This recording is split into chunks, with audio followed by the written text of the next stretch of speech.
Oke, bismillahirrahmanirrahim. Jadi pada pertemuan minggu lalu itu kita sudah mudah-mudahan kalian bisa mendapatkan, saya kan tidak enak juga memotong apa yang dia sampaikan terlalu banyak. Mudah-mudahan kalian bisa mendapatkan gambaran bahwa, oh ternyata penelitian kualitatif itu tidak sesederhana yang kita pikirkan, yang kita asumsikan. Kenapa? Ainun itu melakukan penelitian selama 3 bulan. Selama 3 bulan di daerah tersebut. Kalau kalian pergi jalan-jalan ke Facebook-nya, maka kalian akan lihat bahkan dia tinggal di rumah warga, kemudian dia melakukan aktivitas yang warga-warga itu lakukan. Maksudnya apa? Ya, ada warga yang saya lihat di situ yang kayak punya ayam atau punya sapi ya. Nah, dia itu juga ikut bersihkan apa segala macam. Itu kayak gitu. Jadi dia terjun langsung merasakan kehidupan dari warga tersebut atau informan-informan atau sumber informasinya berbaur. Ceritanya ini kayak apa ya? Kayak kalian pindah kampung, masuk ke kampung orang, nah kemudian kalian berbaur ke kampung orang tersebut, kemudian kalian bisa paham, oh ternyata dalam kampung ini keadaannya dia kayak gini, kayak gitu. Nah, dia tetap secara konsekuen melakukan, saya lupa tanya minggu lalu itu bagaimana caranya dia merekam data ya. Mungkin dia merekamnya pakai voice recorder, atau mungkin ada HP atau gimana, tapi saya lupa tanya itu. Mungkin nanti kita akan bedah-bedah lebih lanjut secara spesifik di beberapa pertemuan ke depan. Kayaknya kualitatif itu masih ada 2 atau 3 kali deh. Mungkin bisa kita perdalam di bagian situnya ya. Nah, jadi penelitian kualitatif sebagaimana yang disampaikan oleh Ainun itu bisa memberikan gambaran bahwa penelitiannya itu tidak sederhana. Tidak sederhana sama sekali. Kualitatif itu bukan pekerjaan yang mudah. Bahkan karena kita mahasiswa manajemen, bahkan saya bisa bercerita pada suatu ketika, saya lagi S3, ini S3 ya, bukan S1, S2, saya S3, kemudian saya mengajukan judul penelitian untuk disertasi, apa yang dibilang oleh para dosen di S3 Unhas sana, judulmu ini kayaknya ada muatan kualitatif, kayak gitulah ya, lebih cocok didekati secara kualitatif. Nah masalahnya, tidak ada dosen kami yang mampu bimbing kamu itu kalau kualitatif. Nah, kenapa saya perlu sampaikan seperti itu? Karena mencari orang yang mampu membimbing kalian dalam melakukan penelitian kualitatif itu amat sangat penting. Mencari guru yang bisa mengajari kalian secara spesifik itu sangat penting. Jangan kayak yang biasa-biasa kita lakukan di sini, kadang terjadi ini, sangat sering terjadi di FEB ini, yaitu pembimbingnya adalah pembimbing yang biasanya jagonya atau terbiasa dengan metode kuantitatif, dikasihkan lagi penguji metode kuantitatif, kadang saya juga dapat, tapi penelitiannya kualitatif. Ya jadilah dia kualitatif yang apa ya? Yang mungkin tidak sesuai standar. Karena kita tidak bisa menjamin bahwa penulis atau mahasiswa tersebut mampu menuliskan sesuai dengan standar yang ada, standar yang berlaku. Kemudian kita juga tidak bisa menjamin bahwa pembimbing mampu mengajarkan dengan baik kepada mahasiswa bimbingannya. Penguji juga, kadang saya penguji, kadang juga saya pembimbing, tapi itu untungnya kadang kalau saya pembimbing ada orang kualitatif yang saya temani. Pernah ada suatu ketika saya dipasangkan dengan salah seorang, tapi beliau itu adalah orang yang sibuk, walaupun dia paham kualitatif, tapi sibuk. Jadi otomatis proses pembimbingannya itu kualitatif, karena saya orang kuantitatif ya, saya ingatkan sekali lagi, saya kuantitatif, lebih banyak ke saya. Kondisi seperti itu membuat apa? Penelitiannya dilakukan secara kualitatif, tapi dengan rasa saya. Karena dari pembimbing yang satu, pembimbing satunya, saya kan membimbing 2, dia tidak melakukan, tidak maksimal dalam membimbing. Jadi mungkin kalian dapat rezeki yang seperti itu, yaitu kalian mengajukan tugas akhir, skripsi, dapat pembimbing yang acuh-acuh, kemudian sebatas ACC saja, oh ini sudah ini, metode penulisan, oh halamannya ini dia harus margin kertasnya begini, ukuran kertasnya begini, ukuran huruf begini, tapi dia tidak dalami topik yang kalian angkat, itu apalagi kalau rezeki lebih lanjut, kalian akan kemudian umpamanya ketemu dengan penguji yang juga santai-santai tidak paham, ya kalian selesai S1 dengan mudah ceritanya lah ya. Ya karena sama-sama tidak paham dan cuek, ya sudah selesai begitu. Tapi kalau kalian ketemu dengan penguji yang saklek, kenapa bisa begini, kenapa bisa bla bla bla bla segala macam, sebagaimana umumnya orang beranggapan bahwa kalau penguji, lebih baik kita tanamkan dalam pikiran kita, kalau ketemu penguji itu ketemu penguji yang seke, jadi kita bisa siap-siap duluan. Ketemu penguji yang seperti itu otomatis kan memberikan tekanan-tekanan yang kadang pembimbing kita sendiri tidak bisa jawab. Kenapa ya? Karena memang kalian tidak terbimbing secara benar. Itu masalahnya. Jadi itu juga untung-untungan, rezeki-rezekian. Baik, itu tadi yang sedikit pengantar bahwa pembimbing penguji itu mereka memiliki hubungan erat, interaksi yang erat, apalagi dengan mahasiswa bimbingan atau mahasiswa yang diuji. Kita harus senantiasa berhati-hati. Mudah-mudahan ketika kalian mengajukan penelitian, kalian bisa berwawasan bahwa saya ingin dibimbing oleh orang ini umpamanya. Kalian silahkan cari orang-orang di prodi manajemen, saya ingin dibimbing oleh orang ini. Siapa tahu kalian bisa suarakan keinginan, bisa juga umpamanya lah, saya tidak tahu bisa di prodi tidak. Pak atau Ibu Borika, saya mau dibimbing oleh beliau karena beliau paham soal apa yang saya mau bawa, itu kayak gitu. Karena daripada kalian hancur-hancuran, ujung pukul ujung tidak apalagi kalau umpamanya kalian dapat pembimbing 1 pejabat, pembimbing 2 pejabat, sama-sama sibuk, tambah setengah mati. Kenapa? Karena saya sudah ada mahasiswa bimbingan saya, dia mendapatkan penguji Prof. Ambo. Nah, Prof. Ambo ini kan sekarang rektor di Unismu. Jadi kalau mau jadi dia terhambat 1 bulan karena memang Prof. Ambo tidak melayani WhatsApp gitu. Bayangkan sudah rektor, jadi dia sudah mulai tersortir itu. Tidak seperti ketika beliau masih dekan dulu. Ketika beliau sudah rektor, orang-orang yang bisa hubungi beliau itu semakin tersortir. Semakin sedikit ceritanya, bukan semakin sedikit, semakin banyak. Tapi makanya karena semakin banyak, dia terpaksa harus sortir yang WA dia. Dan mahasiswa itu tersortir. Jadi dia sampai 1 bulan tidak bisa diuji.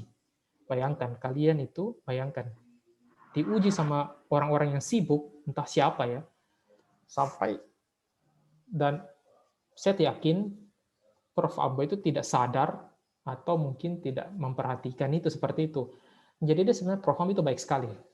Jadi solusinya apa? Mahasiswa tersebut harus ke Unismu, naik ke lantai 7 di Menara Ikro itu, ke ruangannya Prof. Ambo. Itu setelah 1 bulan kesana kesini pulang balik, tanya-tanya saya, tanya-tanya, sudahlah kita kirim media ke sana. Itu kayak gitu. Jadi suka duka naik turunnya dalam dunia menulis, meneliti, menulis skripsi itu banyak. Tapi itu juga yang akan menjadi kenangan-kenangan ketika kita sudah menyelesaikan pendidikan. Oke, saya akan mulai membahas kenapa pertemuan kali ini kita perlu kita perlu yang namanya penjelasan langsung dari saya, ya karena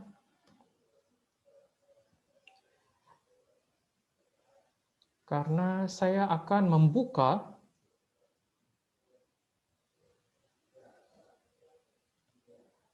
mulai membuka penelitian,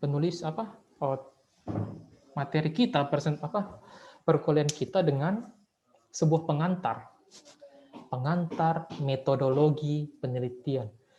Ingat, bedakan antara metode dengan metodologi. Oke, jadi ingat ini yang pertama, bedakan antara metode dengan metodologi. Kalau kita menggunakan kata metodologi, artinya kita mempelajari bagaimana cara melakukan penelitian, sebagaimana tujuan dari kelas kita ini. Metode penelitian itu adalah langkah-langkah yang mau kita lakukan untuk melakukan penelitian. Jadi itu nanti itu berbeda ya, mempelajari metode penelitian dengan menyusun langkah-langkah penelitian itu kan berbeda. Jadi di dalam tulisan, dalam skripsi, dalam apa segala macam itu perlu kalian hati-hati dengan istilah-istilah seperti ini. Nah, metodologi penelitian. Kemudian buku yang saya gunakan adalah buku dari Creswell. Beliau adalah profesor psikologi pendidikan dari Universitas Nebraska Lincoln, Amerika Serikat. Beliau memang mengkhususkan dirinya pada isu-isu metode penelitian. Jadi beliau mengkhususkan dirinya pada isu-isu metode penelitian ya. Jadi beliau adalah salah satu penulis, profesor, dosen yang aktif di bidang ini. Nah, kalian sudah punya bukunya yang saya tautkan di grup?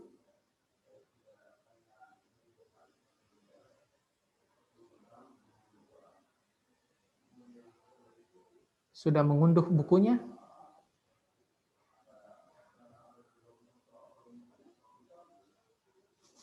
Halo, sudah punya bukunya?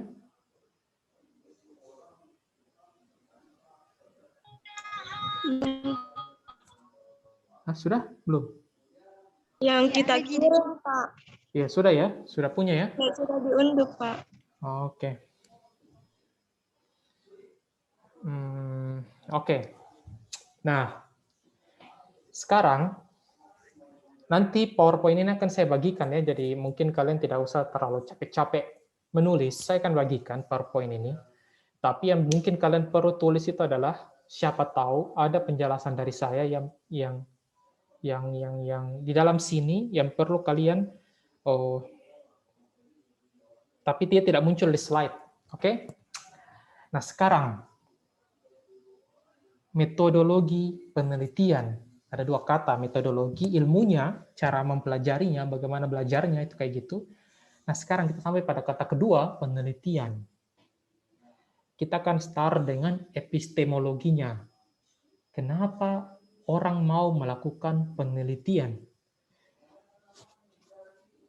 Nah, sekarang Ain, coba Ain Dayasa, coba kamu jelaskan dulu. Kenapa orang mau melakukan penelitian?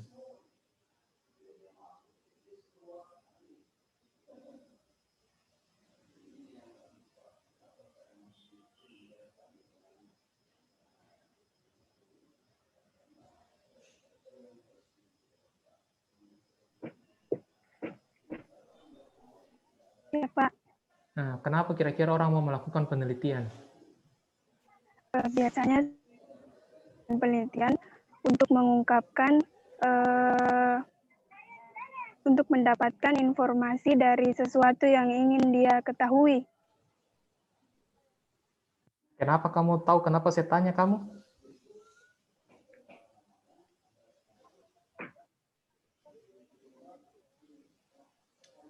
Ya karena kamu pasang foto profilmu, itu foto profil menghadap ke atas, yang seperti itu. Jadi mengira mendengarkan atau online atau muncul wajahmu, tapi ternyata kan kamu berbeda kan? Kamu pasang gambar. Jangan terlalu suka mengakal-akali ya. Mengakal-akali proses-proses perkuliahan. Mentang-mentang saya bisa berbaik hati, kemudian mau mengakali proses perkuliahan. Jangan dibiasakan melakukan tindakan yang seperti itu. Memasang jilbab saja, ujung-ujung jilbab menghadap ke atas, tapi ternyata saya tidak tahu kamu ngapain di situ. Entah fokus, entah tidak. Oke, sekarang kita mulai saja.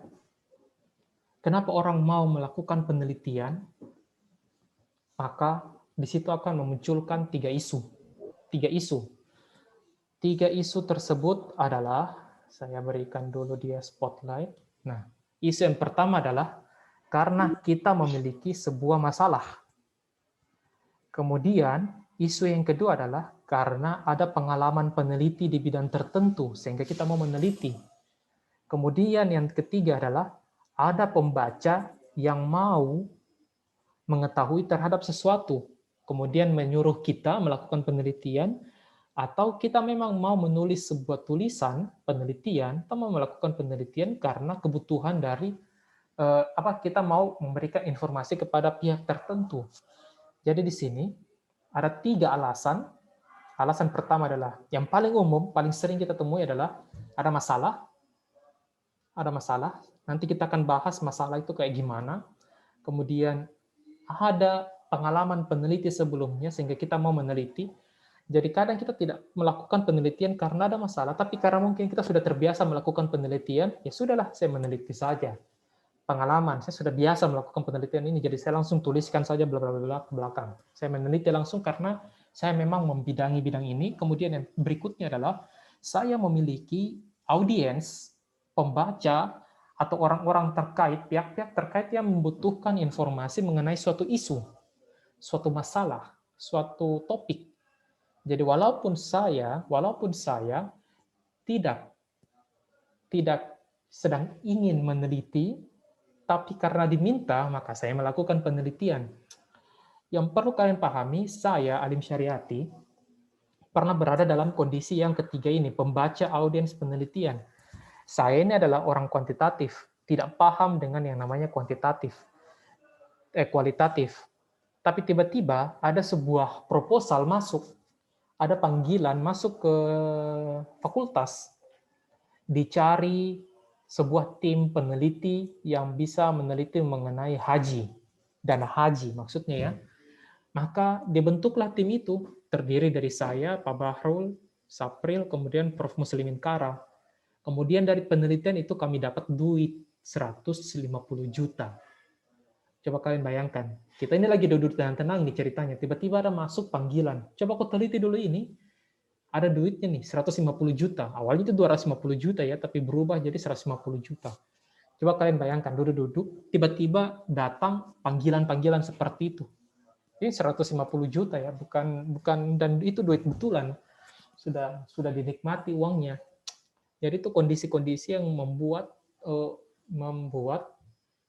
munculnya sebuah topik atau isu penelitian. Yang berikutnya adalah pengalaman peneliti. Pengalaman peneliti ini adalah ketika ya kalian terbiasa melakukan penelitian tersebut, jadi tidak berangkat lagi dari masalah, tapi memang akan terus mendalami isu-isu tersebut, gitu. Isu, topik, kajian tersebut sudah menjadi bagian dari kehidupan kalian, makanya kalian melakukan penelitian tersebut. Nah, itu juga menjadi alasan kenapa orang melakukan penelitian. Nah, sekarang yang paling penting, dan inilah idealnya, dan inilah keberadaan kalian di sini, keberadaan kalian semua ada di sini, ini yang paling penting. Kenapa saya mau melakukan penelitian? Karena saya mau menyelesaikan sebuah masalah. Nanti ketika kalian pada proses skripsi dan lain-lain, kalian akan sering bertemu kondisi ini. Kondisi di mana kalian itu diminta menyelesaikan sebuah masalah. Ya bukan kondisi, kalian akan, ketika skripsi itu, kalian akan ditanya oleh pembimbing pengujimu, kenapa mau melakukan penelitian? Apa masalah penelitiannya? Masalahnya ya, berbeda itu yang dimaksud dengan rumusan masalah, berbeda dengan yang dimaksud dengan masalah penelitian. Kalau rumusan masalah itu kayak poin-poin 1, 2, 3, A, pengaruh A terhadap B, atau apakah wanita begini-begini, bagaimana peran wanita, itu namanya rumusan masalah. Kita tuliskan dia di dalam naskah kita. Tapi ketika ditanya sama penguji, apa itu masalah penelitianmu, yang dimaksud dengan masalah penelitian di sini adalah apa alasanmu mau melakukan penelitian? Ada masalah apa di lapangan yang hendak kamu selesaikan? Itu maksudnya dia kira-kira kayak gitu. Ada isu apa di lapangan sehingga kamu mau melakukan penelitian? Jadi bedakan antara rumusan masalah ingat, rumusan masalah itu adalah subbab, kalau kalian mau mudahkan, rumusan masalah itu adalah sebuah subbab yang ada pada skripsi. Kayak gitu ya. Kan ada pendahuluan, kan di skripsi itu kan ada pendahuluan, di bagian bawahnya itu kan berikutnya kan ada rumusan masalah. Anggap saja seperti itu. Rumusan masalah itu adalah ya subbab dalam sebuah tulisan kita. Dia adalah masalah A, B, C yang kita gariskan secara rapi. Tapi kalau ditanya masalah penelitiannya apa, masalah itu adalah kenapa kamu mau melakukan penelitian. Ada isu apa di lapangan sehingga kalian mau melakukan penelitian. Itu dia, berbeda antara rumusan masalah dengan masalah penelitian.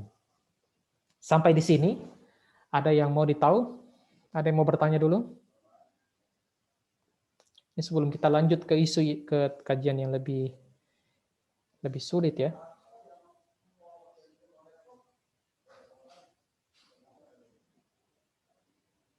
Ada yang bertanya? Ini saya belum masuk ke sini-sini ya, kiri yang bagian kanan-kanannya ya.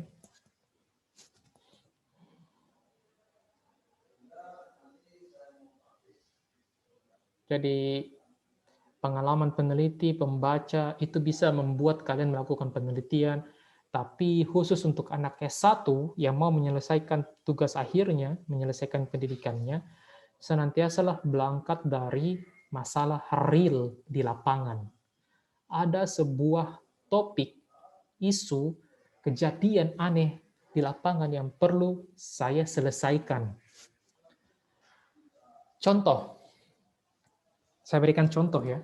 Contoh, pada suatu ketika Sir Isaac Newton lagi duduk-duduk di bawah pohon apel. Kalian mungkin pernah dengar cerita ini kan? Tiba-tiba ada sebuah apel yang jatuh, kemudian mengenai, entah apel jatuh, dia lagi duduk-duduk santai, tiba-tiba ada apel jatuh. Sir Isaac Newton, dasar orang pintar, dia bertanya-tanya, kenapa kenapa itu apel bisa jatuh? Kenapa dia tidak mengambang? Kenapa apel itu dia tidak terbang ke atas berputar-putar, tapi kenapa dia harus jatuh ke bawah? Ada apa dengan tanah saya ini? Kayak gitu kan kira-kira itu. Kalau kalian yang digambarkan oleh Isaac Newton itu, pertanyaan kenapa-kenapa adalah pertanyaan epistemologi. Epistemologi itu identik dengan pertanyaan kenapa. Kenapa bla bla bla bla, kenapa bla bla bla. Beda dengan ontologi. Ontologi itu dia pertanyaan apakah bla bla bla bla.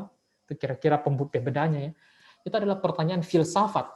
Pertanyaan filosofis, kenapa sesuatu terjadi? Kenapa kalian hidup? Kalau kalian ditanya, kenapa sih kalian hidup? Maka jawabannya itu bisa kita cari di mana? Di agama dan lain-lain. Benar kan? Di orang tua kalian. Kalian bisa tanya, kenapa saya dikasih hidup, Mami? Kenapa saya tidak perlu diadakan sebagai seorang anak? Kayak gitu.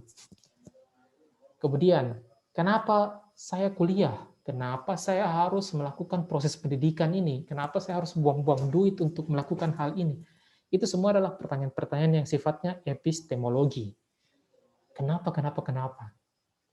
Jadi, rumusan masalah penelitian, ketika ditanya apa masalah penelitianmu, cobalah jelaskan dari sisi epistemologinya. Kenapa bla bla bla kalian mau melakukan penelitian ini?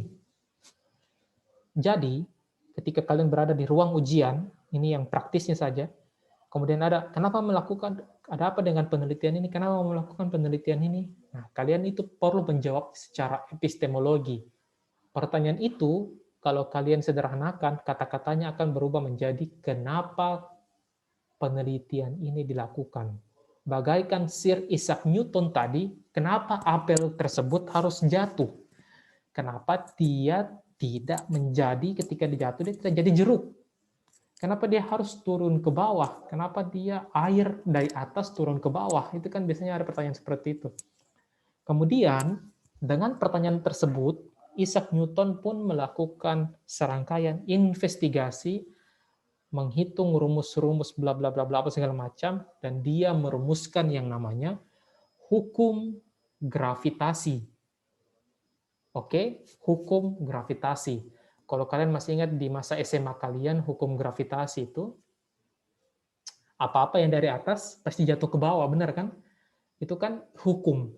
Berbeda antara hukum, teori,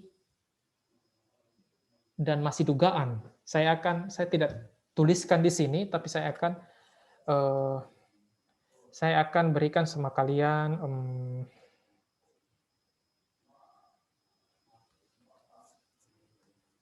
saya akan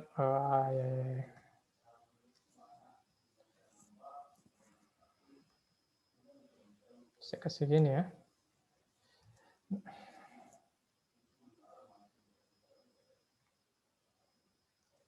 Hukum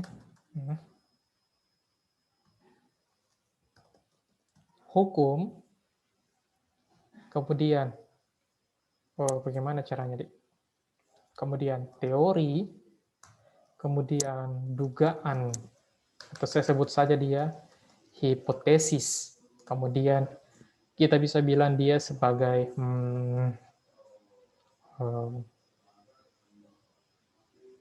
sintesis, antitesis, tesis masalah. Mungkin kita bisa coba-coba dia kayak gini lah ya. Kita coba jelaskan dia satu persatu dia seperti ini. Mulai dari paling bawah. Nah, kita bisa coba-coba mulai dia seperti ini. Maksudnya apa? Kita mau melakukan penelitian karena ada isu. Kemudian kita membentuk tesis, pendapat sementara, tesis atau pendapat sementara mengenai suatu isu.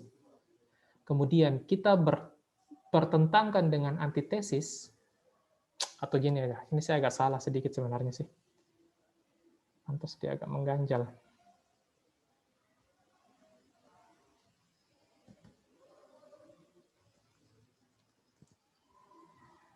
Nah, kayak gini. Nah, kita mulai dari paling bawah, ada masalah. Kemudian kita munculkan dugaan, hipotesis ini adalah dugaan sementara, tapi ini identik dengan kuantitatif ya. Dia sifatnya dia dugaan. Nah, dugaan ini terbagi dua. Ada dugaan orang kampung-kampung, orang awam, ada dugaan orang terdidik. Perlu kalian perhatikan seperti ini. Contoh, kalau kalian berada di kampungmu, tiba-tiba ada orang di kampungmu yang kaya mendadak, yang banyak uangnya, atau dia tiba-tiba kawin lagi, maka pikiran apa yang akan kalian munculkan? Weh, jangan-jangan dia pakai tuyul. Kan bisa saja kita bilang seperti itu.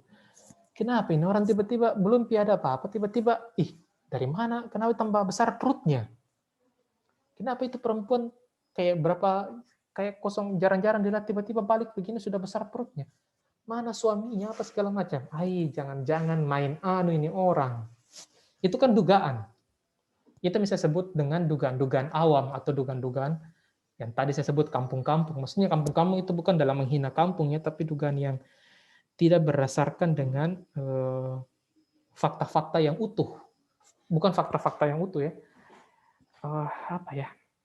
Tidak berasal pada fakta-fakta yang bisa kita buktikan. Kayak gitu. Berbeda dengan hipotesis pada dunia penelitian. Nah, hipotesis ini adalah dugaan akademis. Maksudnya dugaan akademis adalah kita menduga terjadi sesuatu. Kenapa? Karena sebelumnya sudah ada orang yang melakukan atau menghadapi isu tersebut dan dia menemukan bahwa temuannya seperti ini. Umpamanya dia menemukan ada orang sebelumnya bikin penelitian, nah temuannya adalah A. Kemudian saya melakukan penelitian A, saya menduga bahwa, dari situ saya akan menduga bahwa, berdasarkan penelitian dari orang sebelumnya ini, maka kemungkinan yang terjadi adalah A. Itu artinya kita melakukan dugaan secara akademis ya, hipotesis yang terbentuk secara akademis. Kenapa? Karena kita punya referensi, dugaan, kita punya rujukan istilahnya, kita punya data pembanding bahwa kondisi ini disebabkan oleh ini. Tapi sifatnya dia baru dugaan. Kenapa? Karena kita mau melakukan penelitian, kita belum tahu apa-apa nih. Itu kira-kira dia kayak gitu ya. Nanti setelah kita melakukan penelitian, maka akan terbentuk hasil penelitian. Hasil penelitian itu bisa jadi mendukung penelitian dari si A tadi sebelumnya, atau dia bisa menolak penelitian si A tadi sebelumnya. Itu artinya apa? Yang terbentuk di sini adalah diskusi dan akan terbentuk teori yang mendukung penelitian dari penelitian sebelumnya umpamanya, atau teori yang menolak penelitian sebelumnya. Itu dia kira-kira kayak gitu. Jadi dia bisa mendukung, dia bisa menolak. Bisa mendukung, bisa menolak. Kita melakukan penelitian itu tidak selalu sesuai dengan apa yang kita harapkan. Kadang sesuai, kadang bertentangan hasilnya. Kalau orang kuantitatif kadang signifikan, kadang tidak signifikan. Kayak gitu. Kehidupan itu seperti itu. Kenapa? Karena kita melakukan penelitian di bidang ilmu sosial. Berbeda kalau kalian melakukan penelitian di bidang ilmu sains murni. Apel yang jatuh ke bawah itu betul-betul pasti jatuh. Tidak ada alasan lain bahwa di bumi, sepanjang masih di bumi, apel itu mengambang, kecuali kalau kalian di luar angkasa kan berbeda ya. Tapi sepanjang kalian masih di bumi, apel itu pasti jatuh. Itu pola pikir saintifik ya, sains. Berbeda dengan sosial. Sosial itu, ilmu sosial kayak kita ini, berhubungan dengan manusia. Perempuan-perempuan ini, kalau kalian laki-laki, kalian bisa bandingkan pernyataan saya ini. Perempuan-perempuan temanmu ini, kalau diminta atau ditanya mau makan apa, mereka akan bilang bakso. Nah, dibawa ke bakso, kayaknya lebih enak nasi goreng. Itu kan kadang terjadi seperti itu. Toh, kayaknya malas kan makan bakso, padahal mulai dekat nih. Gitu toh. Mau makan apa? Terserah. Itu manusia. Apa bagusnya kita pergi? Jadi, bagusnya kalau kita pergi jalan-jalan. Oh ya, yang pada jalan-jalan begini naik motor. Jadi mau kemana? Nggak tahu, Kak. Nah, bayangkan, kalian ketemu sama manusia, jawabnya itu tidak tahu, terserah. Tidak tahu, terserah. Ilmu sosial, mereka mencoba mengungkap kondisi-kondisi tersebut, kondisi yang betul-betul banyak sekali ketidakpastian. Makanya, kebenaran pada ilmu sosial berbeda levelnya dengan kebenaran pada ilmu sains. Sebagaimana yang kita tahu, gelas ini isinya air. Air selalu menempati ruangnya, benar kan? Kalau kalian ingat di IPA itu, di kelas kalian di sekolah, air itu selalu akan menempati ruangnya. Selalu ya, selalu. Tidak pernah kita dapati kondisi air tidak menempati ruangnya, terkecuali di ruang angkasa, di mana air itu mengambang-mengambang. Apel selalu jatuh sepanjang masih di bumi. Itu kepastian-kepastian. Makanya, dari sini, dia naik ke yang mana namanya hukum. Hukum ini adalah teori yang amat sangat mapan dalam menjelaskan sebuah fenomena yang terjadi di dunia kita. Kalau kalian perhatikan tadi yang saya sebutkan, apel pasti jatuh, disebut sebagai hukum gravitasi. Benar kan? Apel pasti jatuh.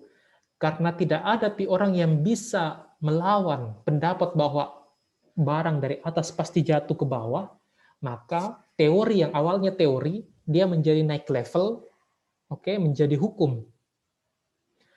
Begitu juga ketika kalian berhadapan dengan teori permintaan dan teori penawaran, benar kan? Di ekonomi ya, kalian akan perhatikan, di mana-mana pembeli itu selalu suka murah.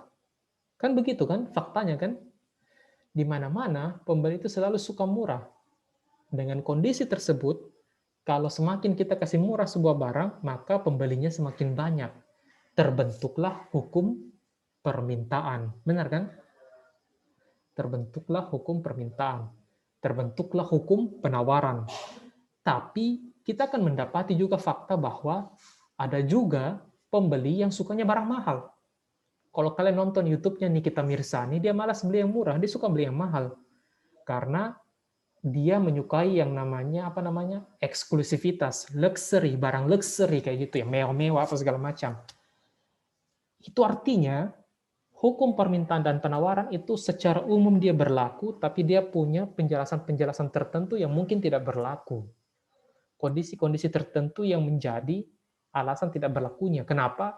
Karena kita berada pada lingkup ilmu sosial. Kita ini, ilmu kita tidak sepasti yang di sains. Oke? Jadi itu dia kira-kira perubahan-perubahannya. Nah, sekarang kita kembali lagi ke masalah penelitian. Kenapa orang mau melakukan? Jadi, saya sampaikan sama kalian, fokuslah nanti pada masalah penelitian. Jangan fokus dulu ke sini, ketiga ini mungkin nanti ketika kalian mungkin sudah ada karir atau gimana, tapi fokuslah pada mencari sebuah masalah penelitian yang betul-betul terjadi di lapangan. Istilahnya adalah penelitian atau masalah real. Itu dia kira-kira dia kayak gitu.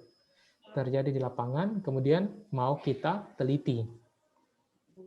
Nah, dari masalah penelitian yang terjadi,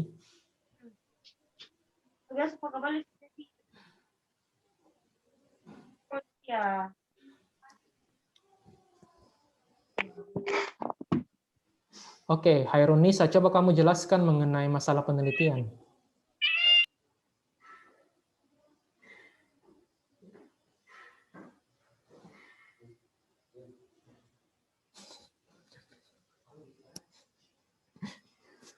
Coba kita jelaskan mana Herunisa, coba.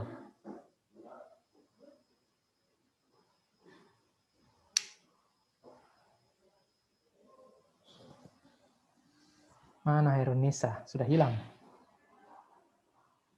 Nah, itulah kalau kuliah baru tidak serius. Gitu, Mi.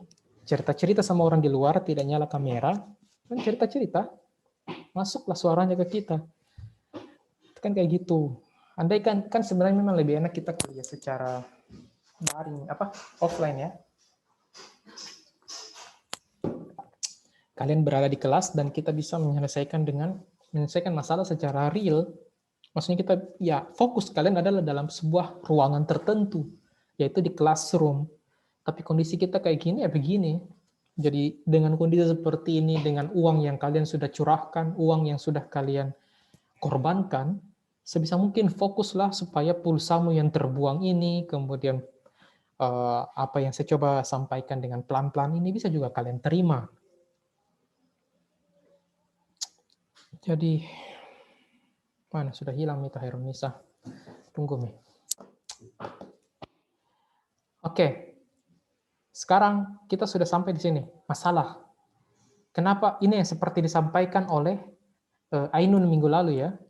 Kenapa orang mau memilih penelitian tertentu, entah dia memilih kuantitatif, kualitatif, atau campuran, mix campuran, itu karena dia berangkat dari masalah tertentu. Oke? Kenapa mau melakukan penelitian tertentu? Karena dia berangkat dari, kenapa dia mau mengambil sebuah pendekatan tertentu? Karena dia ada masalah tertentu yang dia mau bahas. Contoh, saya ada masalah dari perempuan-perempuan yang para perempuan-perempuan yang tidak mampu secara ekonomi dan terpaksa harus kalau kalian di kota mungkin kalian pernah lihat, mereka harus bawa anaknya di atas yang becak-becak itu. Mungkin kalian pernah lihat tidak ya? Di becak-becak itu ya. Dia sama anaknya keliling-keliling kumpul-kumpul barang bekas. Benar kan? Kenapa ya dia mau keliling-keliling kumpul barang bekas? Kenapa dia tidak minta-minta saja di jalan? Kenapa dia harus keliling kayak gitu? Itu kan namanya masalah. Kenapa dia harus keliling bawa gerobak becak-becaknya, kumpul-kumpul barang bekas, karton-karton, dan bukannya stay di satu lampu merah, kayak gitu ya logikanya, untuk mendapatkan duit. Apa yang membedakan di antara mereka berdua itu? Apa? Padahal sama-sama umumnya berharap dari harapan untuk mendapatkan duit lebih. Karena mereka tidak mampu kan? Dua pendekatan yang berbeda ini, dua isu yang berbeda. Kenapa ada perempuan, ibu-ibu yang mau sorong anaknya untuk meminta-minta di lampu merah? Itu kayak gitu, berbeda ya. Dengan ibu-ibu yang membawa anak-anaknya ke keliling-keliling kota di atas becak, kayak gitu. Isinya itu yang kardus-kardus dan lain-lain. Itu perbedaannya ya, berbeda sekali. Yang satu, kalian akan temukan masalahnya khusus pada orang-orang yang membawa keliling-keliling, yang satu stay pada di lampu merah. Perbedaan tersebut artinya memunculkan masalah. Dari masalah tersebut akan memunculkan bagaimana caranya kalian mau melakukan penelitian. Oh, kalau saya mau melakukan penelitian, saya tahu bahwa ibu-ibu tersebut jumlahnya mungkin sedikit, Ji. Mungkin dalam satu kota Makassar jumlahnya mungkin ya berapa puluh orang lah, 20-30 orang. Kan di satu jalan itu kan tidak selalu ada banyak itu mereka. Oh, jumlah orang yang bisa saya wawancara atau yang bisa saya ambil datanya ini terbatas. Oke, kita sudah punya informasi satu. Kemudian setiap ibu-ibu ini memiliki alasan masing-masing yang mendasar pada diri mereka. Benar kan? Sampai mereka mau meminta-minta di jalan. Kalau begitu, saya rasa yang paling cocok untuk melakukan pendekatan penelitian yang saya paling tepat untuk menganalisis isu ini adalah dengan melakukan penelitian kualitatif dengan pendekatan kualitatif. Di satu sisi, kita juga bisa bermacam, kenapa di Indonesia ini semakin banyak utangnya? Benar kan? Dari tahun ke tahun tambah utang tapi bangga orang kayak gitu. Pemerintah ini kok bangga sekali tambah utang. Tanpa banyak utangnya, dia bangga aja, tenang-tenang aja. Kalau kalian mendapati fakta tersebut, kemudian apa alasannya pemerintah berutang? Nah, kemudian kita mencoba melihat-lihat, melakukan penelitian. Oh, kalau saya mau meneliti kenapa peneliti secara tanpa unta, tentunya saya akan kumpulkan data-data utang dong, benar kan? Data-data utang itu pasti berbentuk angka, benar kan? Ada angkanya. Kemudian datanya dari tahun ke tahun selalu ada. Oh, kalau begitu saya harus melakukan penelitian apa? Kuantitatif. Itu adalah cara kita mendorong dari rumusan masalah turun ke arah pendekatan. Jadi, ingat ini ya, bedakan istilah-istilah ini ya, bedakan istilah metodologi, pendekatan, metode, kemudian desain. Oke? Bedakan. Sekarang kita mulai, pendekatan penelitian. Di pendekatan penelitian ini, kalian akan memilih dari 3 pilihan pendekatan. Mau kuantitatif, mau kualitatif, mau mixed method atau campuran. Jadi pendekatan ini adalah bagaimana kalian mau melakukan penelitian. Sampai di sini bisa dipahami? Jadi kalau ditanya, jadi kalau nanti kalian menyusun di bab 3 itu ada di situ pendekatan penelitian, tulis Ki, saya mau pendekatan penelitian saya adalah pendekatan kuantitatif. Approach-nya adalah dengan pendekatan kuantitatif. Pendekatan maksudnya di sini adalah pendekatan yang dilakukan untuk menyelesaikan sebuah masalah. Masalah penelitian saya adalah begini. Nah, pendekatan saya dalam menyelesaikan masalah tersebut adalah dengan pendekatan ini. Kuantitatif, kualitatif, mixed, terserah. Mau pakai yang mana. Jadi bedakan baik-baik, hati-hati. Nanti mungkin kalian ditanya, apa bedanya pendekatan, apa bedanya metode, apa bedanya desain, apa bedanya metodologi.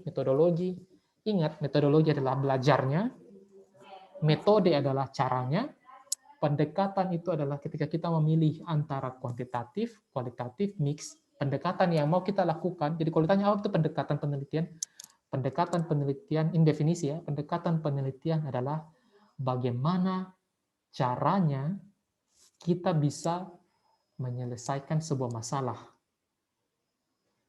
Masalah penelitian. Bagaimana rencana kita, bagaimana prosedurnya untuk kita bisa menjawab sebuah isu. 1. Pendekatan penelitian. Dari pendekatan penelitian ini dia akan bercabang. Di sini kita sudah bisa masuk ke metode dan desain. Nah, kalau di metode itu ada langkah-langkah. Oke? Metode penelitian itu adalah langkah-langkah. Tapi kalian ingat ya, kalau kalian ikuti pedomannya UIN, di bab 3 itu namanya bab metode penelitian. Maksudnya adalah bab untuk menjelaskan langkah-langkah kamu mau melakukan penelitian. Kalau pakai pedomannya UIN ya. Nah, di situ sudah ada subbabnya, jadi mungkin kalian perlu juga cari buku itu ya. Karena itu yang nanti akan jadi pedoman kita untuk menulis di UIN ini, di FEBI khususnya malah. Nah, pengumpulan data, analisis, interpretasi. Bagaimana kalian melakukan hal tersebut, itu kita sebut dengan metodenya, caranya. Jadi metode ini adalah cara. Metodologi adalah ilmunya yang mempelajari cara ini secara keseluruhan. Jadi metodologi ini adalah keseluruhan, metode adalah cara kita membreakdown atau menurunkan satu demi satu cara bla bla bla bla untuk menyelesaikan sebuah masalah. Kemudian kita sampai pada desain. Nah, dari pendekatan ini, kuantitatif, kualitatif, campuran, ini mereka masih terbagi-bagi lagi. Kuantitatif itu kalian bisa pakai deskriptif, bisa pakai explanatory, bisa pakai kausalitas, bisa pakai korelasi, kalian bisa pakai analisis statistik regresi, kalian bisa korelasi seperti itu. Kemudian kalian bisa melakukan uji beda, determinan, bermacam-macam, struktural. Itu kuantitatif, banyak sekali cara. Kalian juga bisa melakukan eksperimen, itu kayak gitu ya. Bisa juga. Itu kuantitatif. Kan banyak cara. Nah, itu kita sebut dengan apa? Desain. desainnya dia kayak gimana. Nah, itu sudah masuk pada quanti quali mix yang spesifik mana yang mau kita pakai untuk membedah kita punya masalah penelitian. Kemudian kualitatif itu juga banyak. Kalau kalian ingat minggu lalu, Ainun bilang saya melakukan penelitian etnografis. Etnografis feminis. Ingat, itu namanya desain ya. Dia bilang minggu lalu, etnografis feminis. Jadi di atasnya itu, jadi dia adalah kualitatif, turun ke bawah, dia mau melakukan penelitian etnografis, turun lagi ke bawah, spesifik lagi dia mau melakukan penelitian etnografis feminis, atau dengan mengangkat kajian isu-isu perempuan, turun lagi ke bawah, perempuan dan lingkungan. Itu kan dia kayak gitu kayaknya. Karena ini adalah pertentangan antara kaum perempuan dengan lingkungan. Jadi, apa artinya? Desain ini spesifik membedah di antara kuantitatif, kualitatif, di antara pendekatan kuantitatif, kualitatif, atau mix ini secara spesifik yang mana yang mau kita pakai. Jadi pendekatan ini masih sifatnya dia general, umum. Kualitatif, desain, dia lebih spesifik ke yang mana yang mau kita pakai. Kemudian kita bawa dia ke metode penelitian, yaitu mengumpulkan data, analisis, interpretasi. Sampai di sini ada yang mau bertanya? Sebelum saya lanjut ke bagian yang lebih dalam. Saya Pak. Pising, bagus. Saya suka kalau banyak tanya ya. Lanjut, silahkan.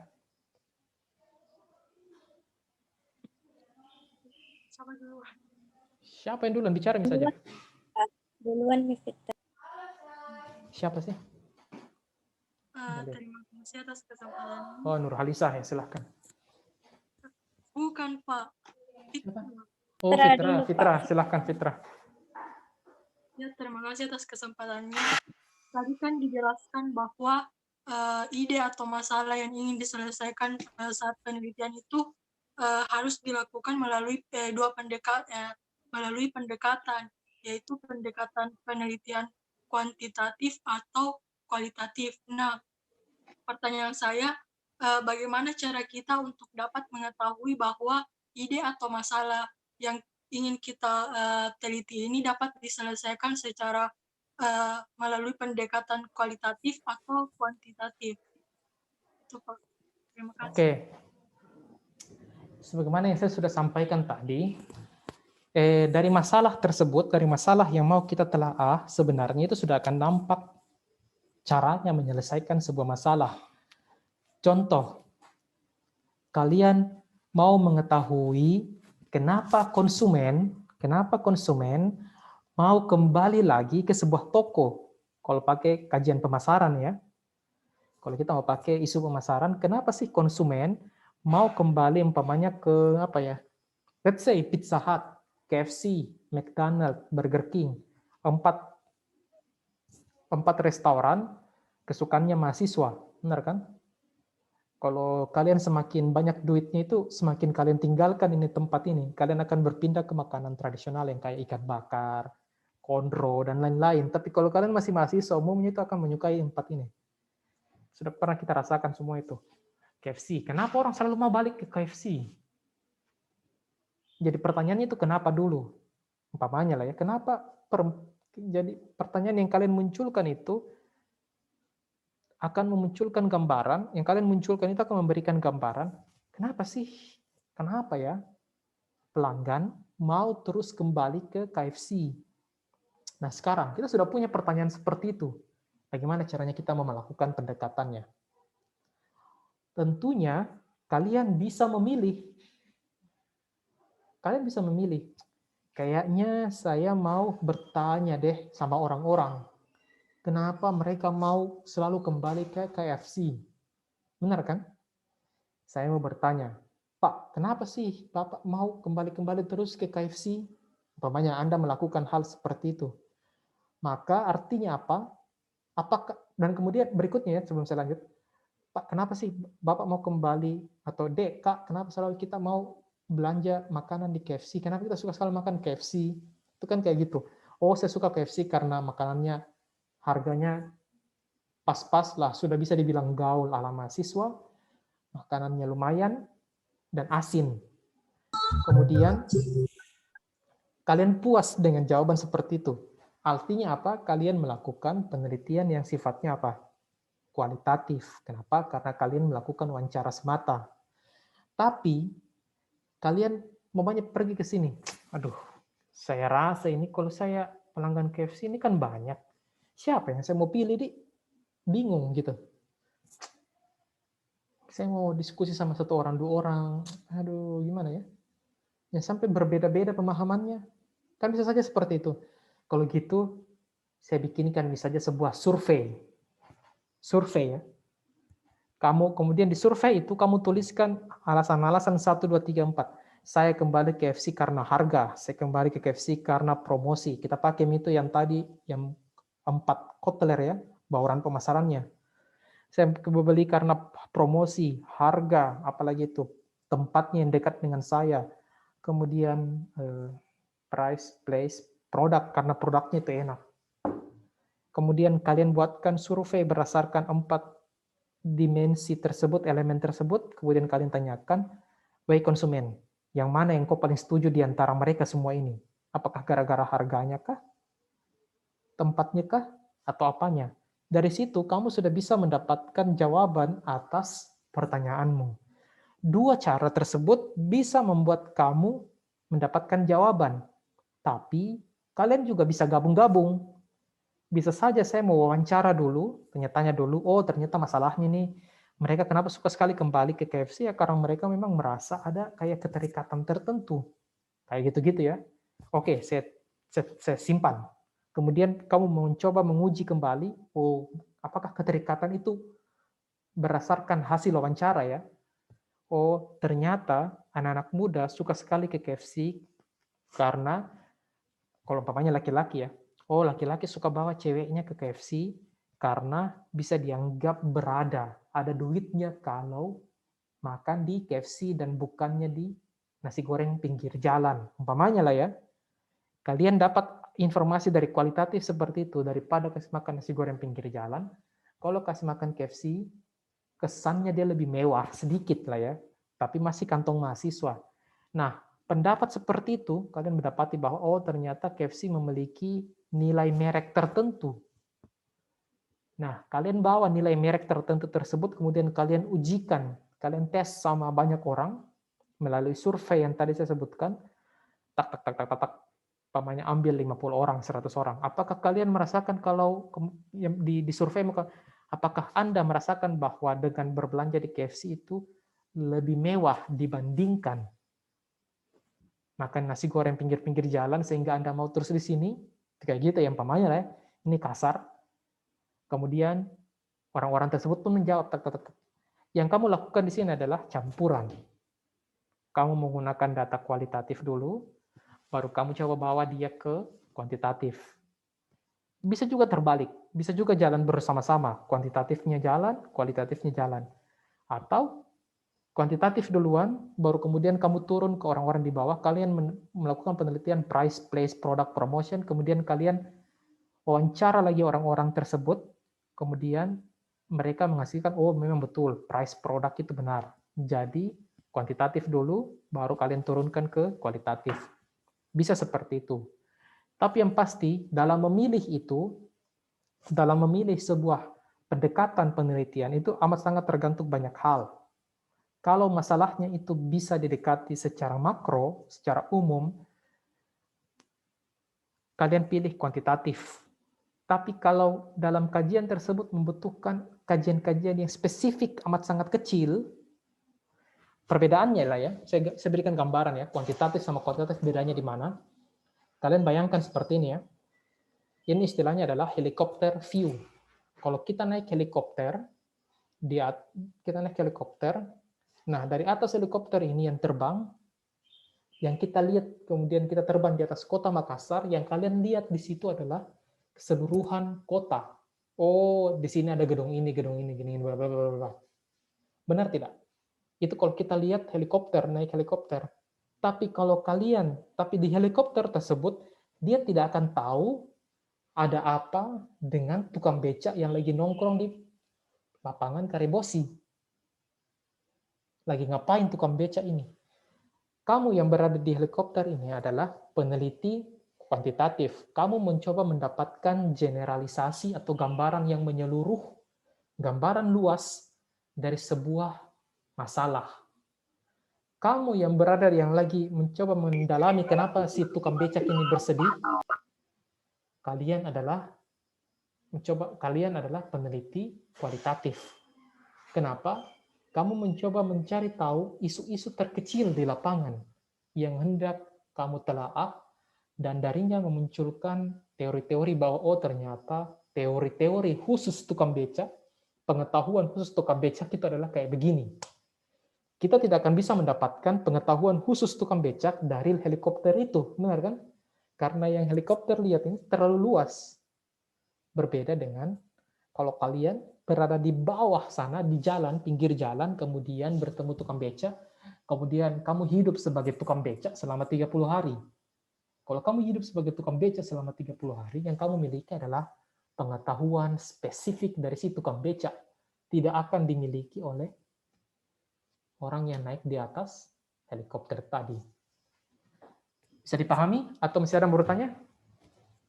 Iya, Pak.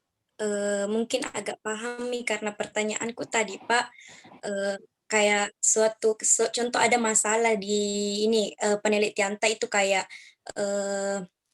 kayak mau diteliti yang PNS di suatu desa, yang pegawai dan petani, dan metode penelitiannya apakah sama kalau kayak kita bertanya langsung ke masyarakat tersebut atau kita membagikan kayak brosur, Pak?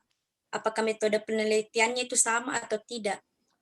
Jadi intinya adalah, mudahnya lah ya, kapan data kalian, ini untuk memandangnya secara mudah lah ya, kapan dari penelitian kalian bisa diselesaikan cukup dari informasi yang sifatnya sedikit, kecil, 1, 2, 3, 4, 10, 20, kayak gitu, dan metodenya adalah dengan umpamanya berbicara, mendalami, apa segala macam, itu adalah kualitatif. Nah, kalau kualitatif itu dia seperti ini. Sifatnya dia di sini adalah, kalau kalian perhatikan, eksplorasi. Dia mendalami, memahami. Berbeda itu dengan kuantitatif ya. Memahami individu. Memahami betul ya, memahami secara mendalam individu itu lagi ngapain gitu. Ciri-cirinya adalah dari sisi masalah dan prosedur. Masalahnya itu selalu terbentuk jadi ini yang kita bicara ini rumusan masalah ya. Beda dengan masalah penelitian. Rumusan masalahnya itu dia tuliskan biasanya menggunakan pakai kata bagaimana. Bagaimana pendapat, bagaimana orang-orang miskin, bagaimana kaum perempuan. Tapi kalau kamu masuk ke kuantitatif, dia akan menggunakan kata apakah. Ini paling sederhananya lah ya. Apakah bla bla bla bla berhubungan dengan bla bla bla bla, kayak gitu. Apakah A menyebabkan si B? Apakah B menyebabkan si C? Kemudian ini ciri-cirinya, kalau informasi yang kalian butuhkan itu berasal dari orang-orang jumlahnya sedikit, kemudian berbentuk mereka adalah melalui wawancara, nah kita sebut saja mereka itu kualitatif, gitu ya. Wawancara, ingat hasil wawancara itu kan kata-kata, benar kan? Orang berbicara kayak saya ini kan yang muncul ini adalah kata-kata, bukan angka, benar tidak? Iya, Pak. Kemudian berikutnya, kualitatif itu dia induktif. Nah, di sini kalian perlu ingat baik-baik. Saya paling suka sampaikan sama mahasiswa supaya ketika mereka menulis latar belakang skripsi, kalau mereka kuantitatif, mereka menggunakan piramida terbalik. Gini ya, piramida terbalik ya lah ya. Kan segitiga yang terbalik itu. Gimana sih caranya? Pada intinya dia beginilah ya, begini, piramida terbalik.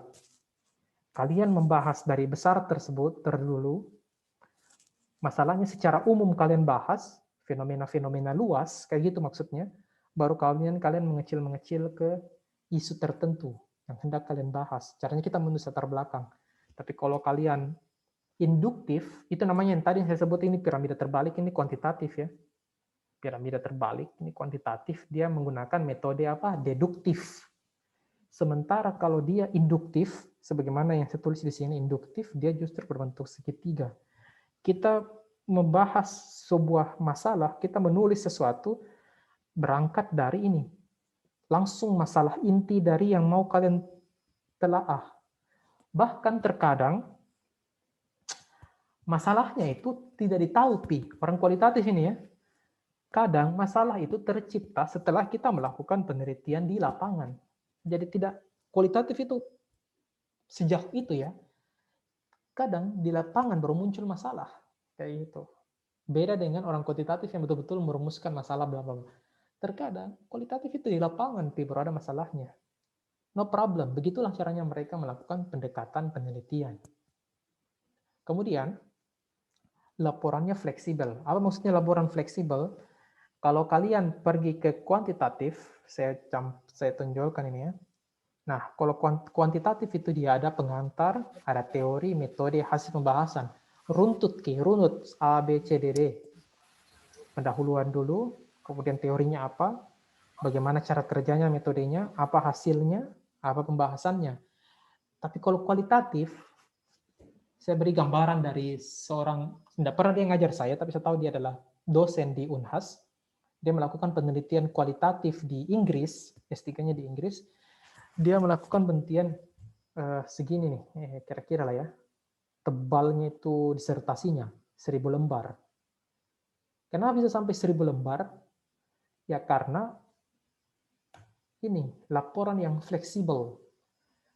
Sepanjang si penulis tidak merasakan bahwa dia sudah puas dengan caranya menjelaskan, menelaah sebuah penelitian, berkembang terus itu.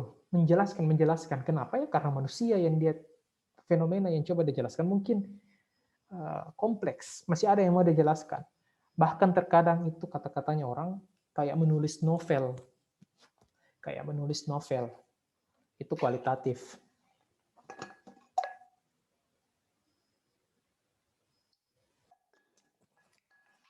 Makanya, kalau kalian perhatikan salah satu ciri dari kualitatif juga adalah dia fokusnya adalah pada makna individu.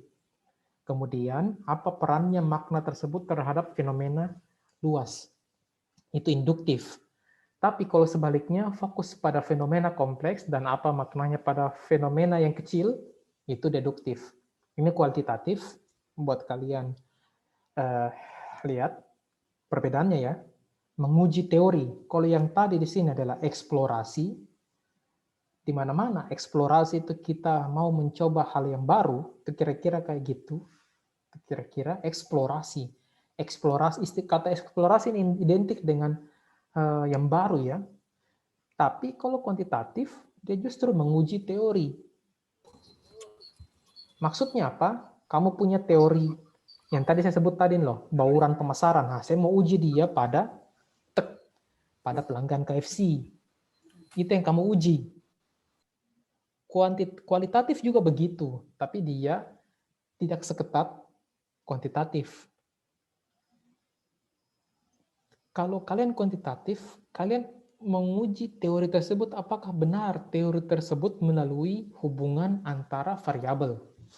Terukur, ingat terukur kuantitatif ya, terukur dengan instrumen tertentu, menghasilkan, ini kata kuncinya juga salah satunya, menghasilkan data atau angka.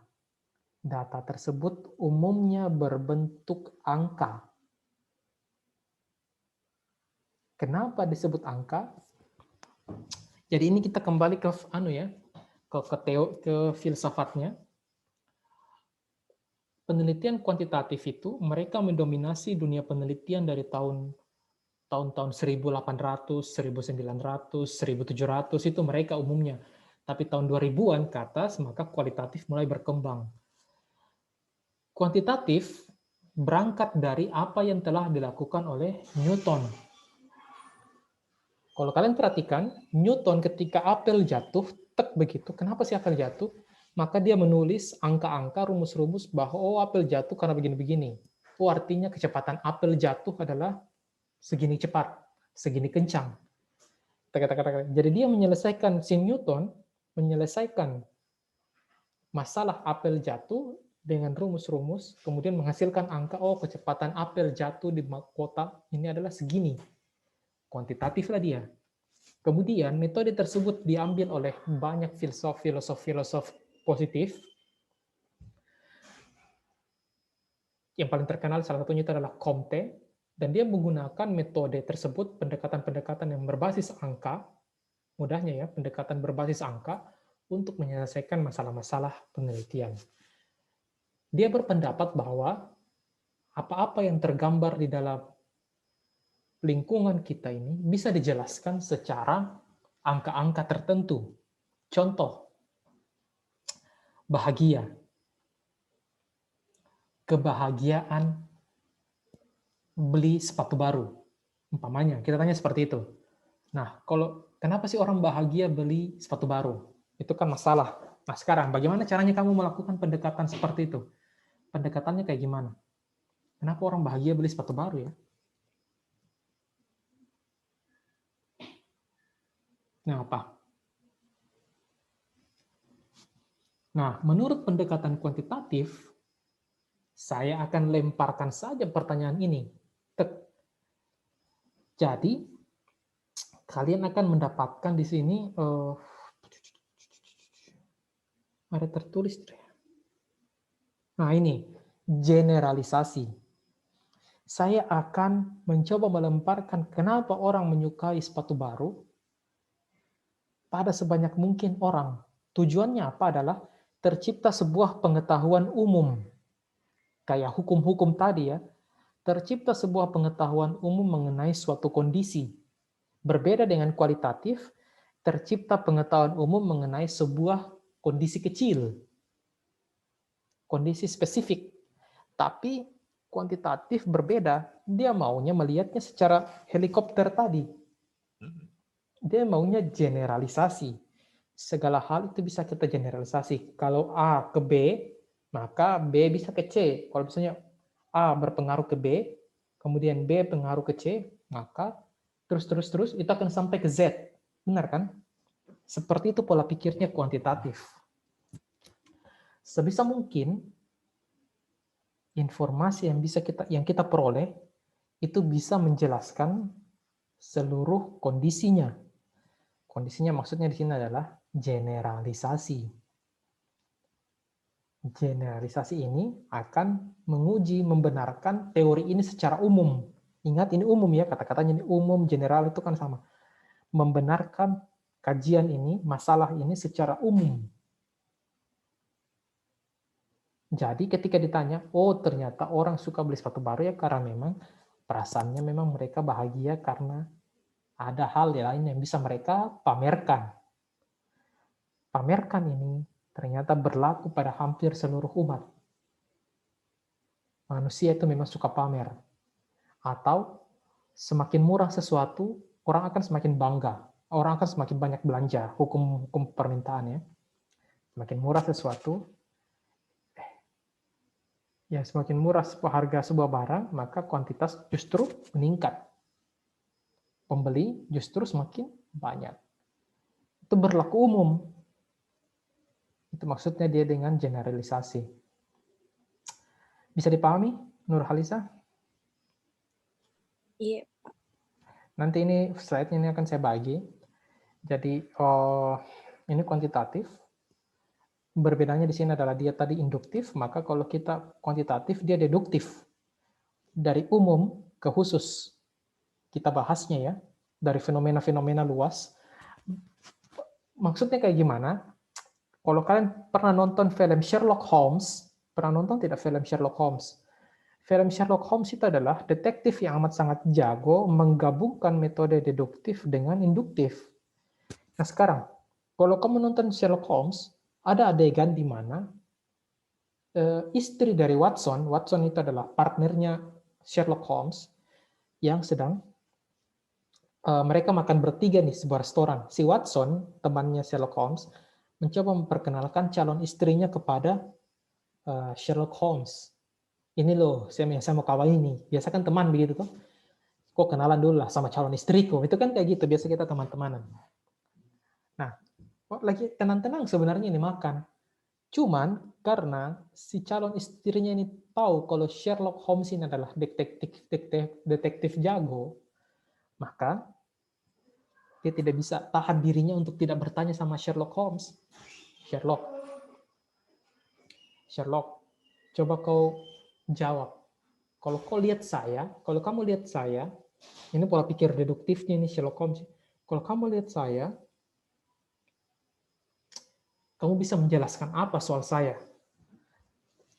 Sherlock Holmes karena ditantang, kalian bisa nonton filmnya itu Sherlock Holmes kedua kalau saya tidak salah, atau pertama saya lupa. Sherlock Holmes kemudian dia lihat itu dari atas sampai ke bawah. Kemudian dia mulai melakukan analisis. Oh, kamu calon istrinya Watson. Saya lihat di kerah bajumu itu ada putih-putih sedikit. Ada kemungkinan kamu adalah seorang pengajar. Bla bla bla bla. Kemudian Sherlock Holmes pun menjelaskan berdasarkan fakta-fakta yang ada di satu badannya kayak gitu. Oh, bajumu begini, kerah bajumu begini, bla bla bla. Saya bisa menduga kalau kamu ini adalah, kesimpulannya Sherlock Holmes apa? Saya bisa menduga kamu adalah janda dari seorang pria yang dibunuh di India sana. Jauhnya itu penjelasannya dari Sherlock Holmes hanya berdasarkan pada informasi yang ada pada kondisi tersebut. Saking jagonya itu Sherlock Holmes membangun analisis deduktif sampai berujung pada fakta. Fakta-fakta kecil, dia kumpulkan, oh kamu ini. Kok ini mantanmu, suamimu itu dibunuh waktu perang di India. Waktu Inggris pergi ke India, berperang, nah itu, dibunuhlah suamimu. Kesimpulannya sampai sejauh itu. Tapi itu maksudnya itu penggambaran yang kalian bisa nonton sendiri kalau kalian bisa lihat bagaimana Sherlock Holmes melakukan analisis-analisis deduktif-induktif seperti itu. Banyak sekali contoh-contoh di dalamnya dia melakukan analisis induktif-deduktif. Ada lagi yang bertanya? Nah, sekarang kalau kalian bertanya, Pak, masalah itu apa sih? Masalah penelitian. Research problem, ini bukan rumusan masalah ya. Ini masalah penelitian, ini yang saya sampaikan, masalah alasan kenapa kamu mau melakukan penelitian. Nah, kalau kamu ditanya sama pembimbing dan pengujimu, pastikan kamu memiliki jawabannya. Kenapa kamu mau melakukan sebuah penelitian? Yang pertama, karena ada masalah, ada isu yang perlu ditangani. Contoh, diskriminasi ras. Contohnya lah ya, SARA. Ada kasus SARA di kampung tertentu umpamanya. Kemudian kalian mau melakukan penelitian. Oke, ada masalah. Masalah juga bisa datang, ingat ini ya, jadi kalian kadang pasti ditanya, pasti akan ditanya masalah penelitian mau apa? Kalian bisa juga menjelaskan bahwa, oh Pak, Bu, masalahnya datang ini karena ada void in the literature. Ada penelitian itu berbeda. Penelitian yang satu bilang, dia begini, penelitian yang lain berbeda. Mereka banyak sekali penelitian di topik ini, tapi mereka selalu berbeda pendapat. Jadi saya juga tertarik untuk melakukan penelitian yang sama dan ingin mengetahui mana pendapat yang benar di antara kedua pendapat ini. Itu masalah. Konflik in research result in literature, itu konflik. Void ini maksudnya kekosongan. Terkadang ada sebuah isu yang memang belum pernah kita teliti. Padahal isu ini mungkin ada orang yang tertarik atau ada menariknya. Maka kita melakukan penelitian. Ada juga topik yang belum dibahas pada banyak literatur. Kemudian ini biasanya kualitatif. Ada kebutuhan untuk menyuarakan, to lift up, menyuarakan suara dari orang-orang yang selama ini tidak pernah kita berikan kesempatan berbicara. Contoh, bagaimana kalau kalian mengetahui caranya orang-orang yang bisu, orang-orang yang tidak bisa berbicara dengan baik, bagaimana caranya mereka melakukan belanja? Tujuannya apa? Supaya kita bisa mendesain sebuah sistem yang membantu orang-orang yang namanya memiliki keterbatasan dalam berbicara tersebut, sehingga kita bisa lebih paham. Maka kita melakukan penelitian untuk menyuarakan, to lift up, suara-suara orang-orang yang terpinggirkan, marginalized participants. Penelitian dari si Ainon yang kemarin itu kan orang-orang yang melawan sebuah pabrik, sebuah perusahaan di daerah selatan sana kan, di Sulawesi Selatan. Jadi dia mengangkat suara dari orang-orang yang terpinggirkan. Makanya kalau kalian lihat ada konflik alam di situ kan, ada sumur-sumur yang mati, apa segala macam, semakin sulit kehidupan. Nah itu marginalized participants. Kemudian yang berikutnya, dan ini yang paling sering diminta oleh penguji atau pembimbing di skripsi khusus FEBI, saya sebut FEBI karena saya kurang tahu kalau di tempat lain, adalah real life problems, masalah nyata yang muncul di workplace, home, community, real life. Kenapa disebut real life? Karena kalian perhatikan terkadang masalah juga bisa muncul dari literatur, teori-teori ya. Teori A bilang A, teori B bilang B. Mereka berbeda. Muncullah masalah. Itu kan masalah teoritis. Benar kan? Tapi ada juga masalah yang muncul yang kayak tadi, betul-betul masalah real di lapangan. Nah, terkadang pembimbing penguji di FEBI itu menyukai yang ini, real life problems. Tapi kalau umpamanya kalian tidak menemukan apa sih masalah realnya dari problem tersebut, kalian bisa loncat ke sini, literatur, ada kekosongan literatur, ada perbedaan, ada pertentangan di antara hasil penelitian. Nah, kenapa saya melakukan penelitian? Itu kayak gitu. Ini adalah masalah. Nah, di sini, ini mungkin sisa berapa menit ya. Di sini akan terbentuk yang namanya what view. What view. Ingat, pendekatan kuantitatif, kualitatif, mixed. Desain adalah kuantitatif yang seperti apa yang saya mau lakukan. Contoh, eksperimen. Kualitatif apa yang mau saya lakukan? Contoh, etnografis. Mixed methods seperti apa yang saya mau lakukan? Contoh, explanatory sequential. Ada semua di buku itu kalau Creswell yang saya bagikan sama kalian caranya. Metodenya kayak gimana? Oh, saya menyusun penelitian, mengumpul data, melakukan analisis data, dan lain-lain. Itu metode. What views-nya kayak gimana? Nah, di sini kalian akan ketemu pada 4 filsafat, falsafah, filosofi, penelitian yang ada di muka bumi ini. Yang dari situ akan turun ke banyak macam. Sebenarnya ini berbeda-beda para penulis ya. Penulis-penulis berbeda-beda, tapi yang karena kita menggunakan Creswell, maka dia menggunakan ini. Postpositif, konstruktif, transformatif, pragmatis. Di antara keempat ini, maka yang positivis ini adalah satu-satunya yang kuantitatif. Lain daripada itu, mereka umumnya adalah ini, kualitatif. Oke? Jadi di sini kalian bisa lihat ada filsafat determinisme. Maksudnya sebuah kejadian muncul karena pengaruh kejadian lain. Orang bahagia karena mereka memang lagi dikasih senang sama sesuatu, entah apalah itu. Reductionism, data dikecilkan. Data, kalian mau mengetahui fakta bahwa bagaimana kondisi pelanggan di sebuah supermarket. Supermarket itu jumlahnya, orang yang pengunjung supermarket itu kan pasti jumlahnya jutaan, ratusan ribu kan? Kalau kita sebut MP, berapa juta orang yang sudah ke MP itu? Bagaimana caranya kita bisa mendapatkan datanya? Reductionism. Kita mengambil sampel.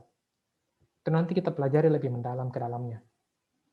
Empiris, pengamatannya empiris, kemudian diukur, kemudian melakukan verifikasi atau penolakan terhadap teori tertentu. Positivis ini ya.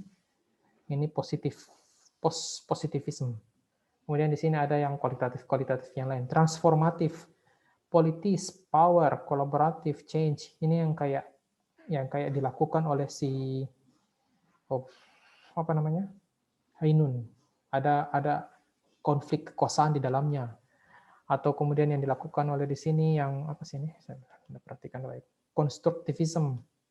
Kemudian di sini ada upayanya adalah memahami, kemudian konstruksi sosial, teori generation, membuat teori baru, kemudian pragmatisme, ini yang lebih lebih terapan. Dia mencoba menggabungkan antara kuantitatif dan kualitatif. Lebih terapan sih seperti ini. Ini yang tadi kuantitatif, ini yang mixed method. Mixed method ini atau campuran menggabungkan dua metode. Tujuannya adalah kalau satu metode dibandingkan satu-satu berdiri sendiri, lebih baik kita gabung aja supaya supaya pengetahuan kita bisa lebih utuh gitu. Daripada terpisah-pisah, lebih baik ya gabung aja. Kan kira-kira deh kayak gitu. Ini dia. Ini dia pendekatan kita. Jadi kuantitatif bisa saja kita bagi pada kayak gimana, eksperimen. Kalian bisa melakukan eksperimen. Contohnya eksperimen adalah kalian kumpulkan orang satu kelas, kemudian kalian kasih dia duit umpamanya 100.000, kalian mau lihat dia bagaimana caranya dia belanjakan itu duit. Nah, itu bisa kita sebut dengan penelitian eksperimen.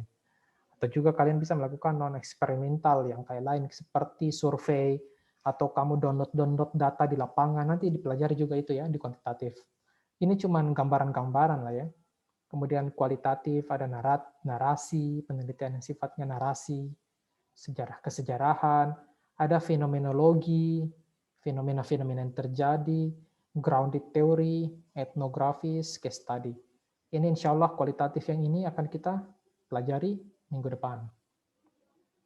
Kemudian ada juga yang mix, convergent, ini ada beberapa ini yang saya sebenarnya agak kurang menguasai karena tidak pernah melakukan sebenarnya. Tapi ada juga penjelasannya, nanti akan kita bahas secara khusus. Kualitatif akan kita bahas secara khusus di minggu depan ya. Kita akan bahas yang mereka-mereka ini.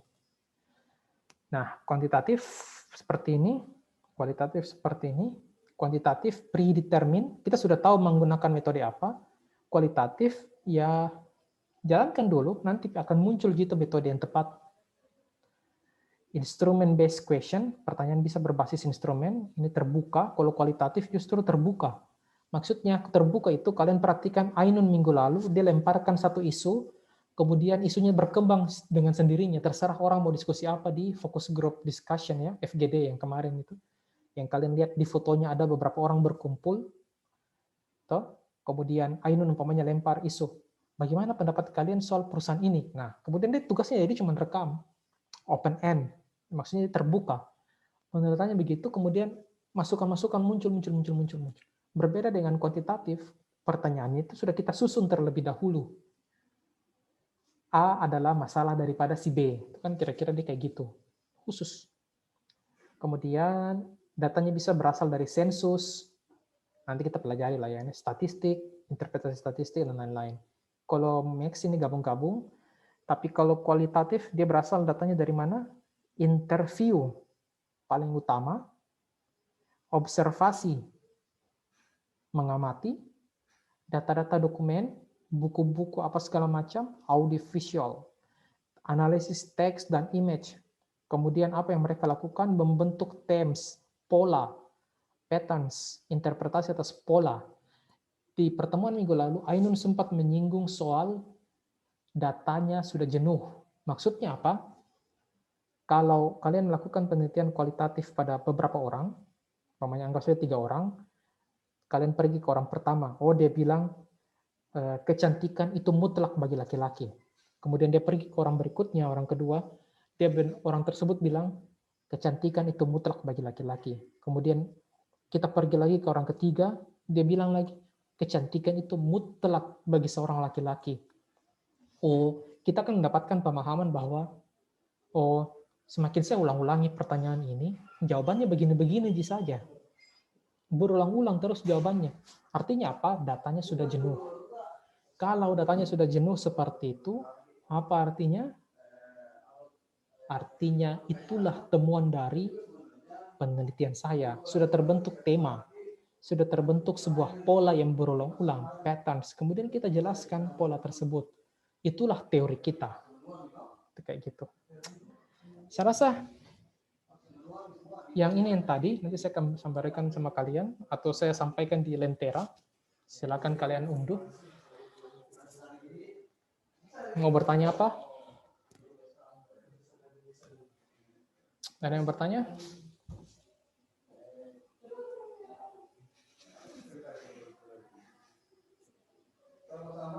Ayo, ada yang bertanya? Intinya, jangan pernah menganggap kualitatif itu mudah, karena sebatas wawancara-wawancara semata. No, amat sangat jauh daripada fakta tersebut. Kenapa? Karena jangan sampai yang disampaikan oleh orang tersebut itu bohong-bohong. Bagaimana caranya kamu bisa tahu bahwa orang yang sampai berikan kalian wawancara itu jujur? Mungkin kita harus hidup sama dia. Jangan sampai dia bilang itu salah.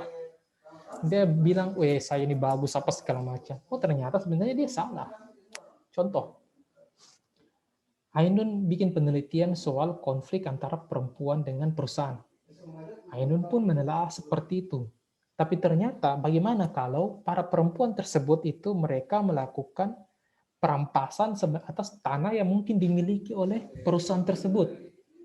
Mungkin saja itu adalah tanah perusahaan dan benar-benar terbukti secara hukum ya. Terbukti secara hukum.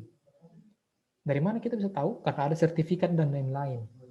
Bisa saja dia seperti itu. Bisa saja dia seperti itu. Makanya dari kualitatif itu kita tidak bisa langsung bilang oh A, B, C, D ini mereka ya sudah benar-benarkah?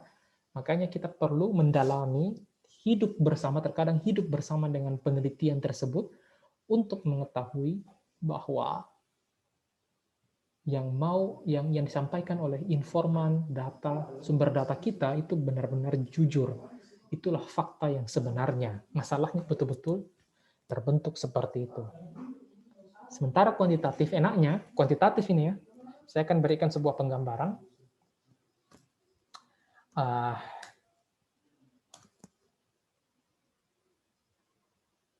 Sebenarnya saya maunya itu ada yang, tapi mungkin tidak terlalu tepat mungkin sama kalian, tapi ya kita coba sajalah.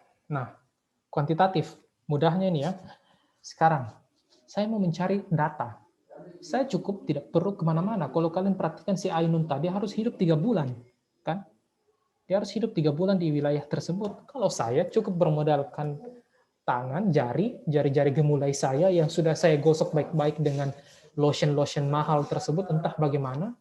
Kemudian terus saya kasihkan minyak-minyak apa segala macam supaya dia tetap lembut apa segala macam. Kemudian saya goyangkan jari-jari manis saya ini pada sebuah website. Kemudian saya pilihlah yang mana yang saya mau. Kayak gitu. Contoh, ini cara mendapatkan data Indonesia atau apa ya? Website BPS provinsi atau yang mana saja, umpamanya ini sensus.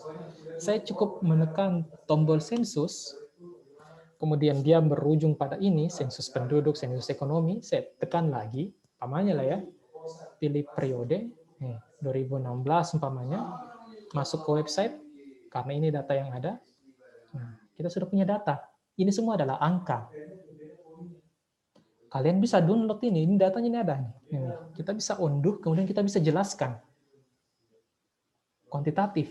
Kenapa ya? Karena bergerak berdasarkan angka-angka data yang ada. Datanya banyak tersedia di website dan di mana-mana saja itu. Tapi bisa juga kalian melakukan ambil data di lapangan ya, yang mungkin khusus ya kayak perusahaan atau pelanggan, karyawan itu kan lebih harus turun ke lapangan. Tapi kalau yang kuantitatif murni yang kayak keuangan, anak keuangan umpamanya, walaupun mereka kalau itu bisa saja cuma duduk-duduk manis di rumah, telanjang, download data. Jadi macam-macam ini, persentase, bla bla bla bla bla, segala macam. Itu maksudnya. Atau data yang lain, mau apa? Sensus pertanian umpamanya. Masuk ke sini, kemudian ambil data 2013, kemudian masuk ke sini. Nah, sudah masuk nih, kita sudah punya data. Ini semua adalah angka-angka yang bisa kita olah. Ini bisa ada tabel-tabelnya. Namanya kita masuk ke tabel. Kemudian saya mau tahu survei pendapatan rumah tangga pertanian.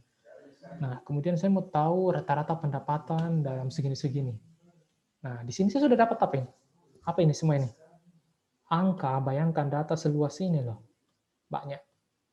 Tinggal apa ini data? Tinggal kalian copy angka-angka ini, kemudian kalian pindah ke alat statistik, kemudian diolah. Selesai sudah. Gimana?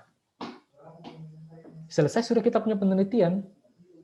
Contoh, saya mau mengetahui berapa sih kira-kira pendapatan rumah tangga dalam 1 tahun di Indonesia kira-kira. Nah, ini datanya nih. Kalian olah data, selesai, ketemu data, ketemu jawaban. Itu kuantitatif. Enaknya kuantitatif. Mereka lebih memudahkan dari sisi data. Tapi kalau kualitatif, bebannya adalah mengumpulkan data yang betul-betul benar dengan dengan ketajaman data, analisis yang benar. Dengan kualitas data yang benar maksudnya, kualitas informasi kualitatif yang benar, itu yang susah. Ini yang saya maksud dengan kuantitatif, kualitatif, dan segala macam. Dan itu juga alasan kenapa saya sukanya menjadi peneliti kuantitatif, ya karena datanya gampang. Susahnya data kuantitatif adalah ya bikin survei. Survei juga sekarang tinggal bikin Google Form, sudah bisa saya lempar-lempar survei via WhatsApp ke orang-orang akan pelan-pelan isi. Contoh, ini yang terakhir ya, saya bagikan sama kalian.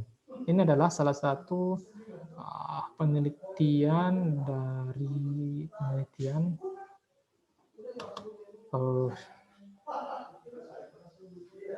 adalah salah satu contoh dari penelitian S3.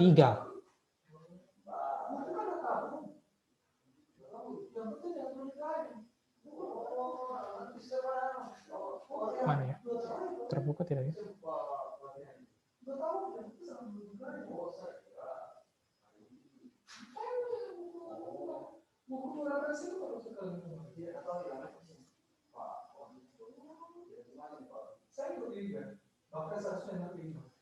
Tunggu ya, saya stop share. Saya buka dulu dia pelan-pelan.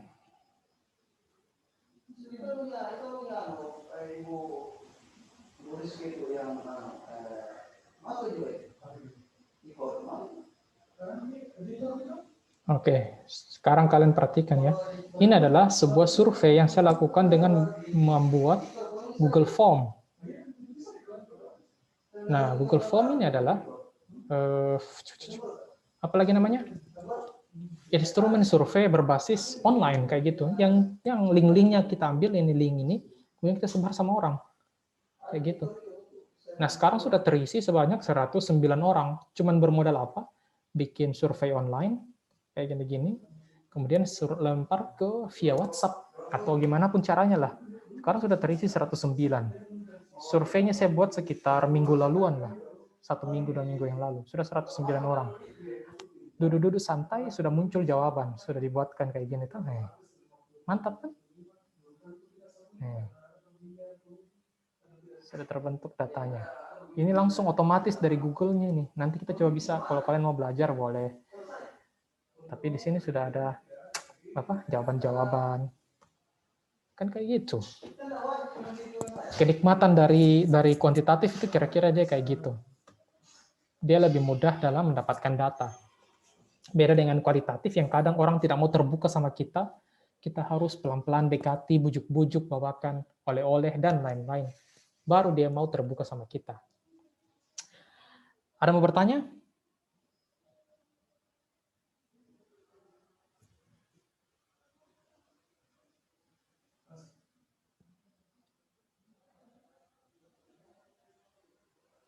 Oke. Sebelum saya menutup, maka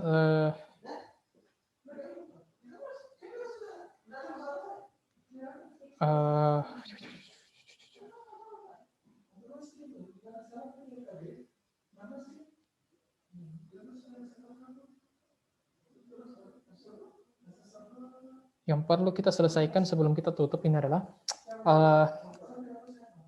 cukup 1 orang yang dari kalian yang menghubungi saya. Yang biasanya hubungi saya siapa sih kemarin itu? Roselina ya? Yang dari awal ya? Iya, Oke, jadi nanti berikutnya cukup Roselina saja ya yang hubungi, mengingatkan jadwal dan lain-lain. Oke, sebagai tugas, saya akan memberikan di grup kalian itu, nanti saya lempar WA-nya. Itu ada 2 buah jurnal yang sudah terbit di Jurnal Minds. Jurnal Minds adalah jurnalnya Prodi Manajemen. yang cukup berkualitas. Kenapa saya bilang berkualitas? Karena diakui secara nasional. Dan jurnal itu coba silahkan kalian baca, kemudian kalian lihat cocoknya jurnal ini dengan metode apa. Tolong Roslina mengingatkan saya minggu depan, ini jurnal, cocoknya pakai metode apa. Karena ini kan bukan bagaimana ya, tugasnya ini cuma membaca, kemudian melihat jurnalnya ini cocoknya pakai metode apa ya, kayak gitu. Ada bagian metode di dalamnya, tapi saya sudah blur, saya sudah tutupi. Nanti sebentar kalian lihat lah ya. Oke, itu saya rasa tugas sederhana untuk pertemuan kita hari ini. Mudah-mudahan apa yang kita pelajari hari ini bisa berberkah buat saya, buat kalian semua terkhusus. Dan mudah-mudahan Allah Subhanahu wa Ta'ala merahmati usaha kita dan seterusnya. Jangan pernah patah semangat untuk belajar ini karena kalian akan dibimbing. Apalagi yang tidak akan kalian peroleh dari kelas-kelas lain adalah kalian akan mendapatkan beberapa software gratis dari saya, software hack sebenarnya, software bajakan. Saya malu mengakuinya, tapi software bajakan, tapi daripada kalian setengah mati cari. Nanti software itu kalian bisa pakai dalam penyelesaian kuliah, kemudian saya ajari juga di kelas ini cara menggunakannya, kemudian bagaimana analisisnya, kemudian bagaimana caranya menjelaskan hasil dari analisis tersebut. Ingat, bagaimana melakukan penelitian, bagaimana menganalisis, kemudian bagaimana menginterpretasi. Sebagaimana yang tadi saya sampaikan ya, itu khusus untuk kuantitatif ya. Kualitatif tidak akan mampu saya jelaskan secara mendalam, alasannya ya saya sebagai pengajar juga tidak memiliki pengetahuan yang cukup mendalam. Jadi saya mampu cuma menjelaskan sepintas sebagaimana yang mampu saya sampaikan. Lain daripada itu, ya mohon perkenan kalian untuk belajar secara mandiri dari metode tersebut apabila kalian tertarik untuk mendalaminya. Mudah-mudahan kita bisa mendapatkan berkah dari seluruh apa-apa yang kita pelajari. Terima kasih atas perhatiannya.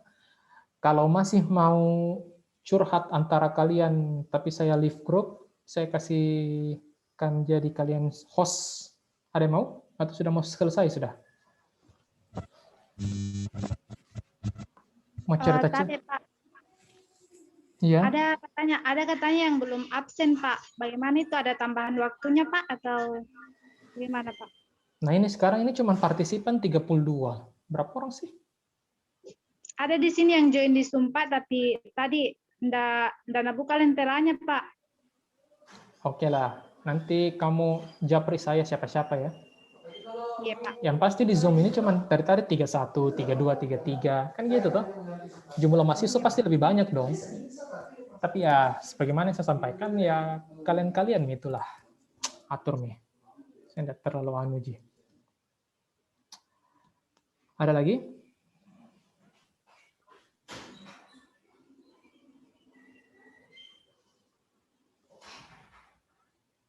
Oke, kalau sudah tidak ada, saya akan kasih jadi, mana sih?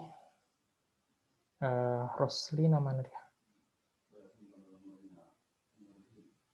Oke. Roslina saya kasih jadi host. Oke. Kemudian saya akan leave grup ini. Siapa tahu kalian mau curhat-curhat, kangen-kangenan tanpa saya, silahkan. Terima kasih. Masih kali Pak. Warahmatullahi wabarakatuh.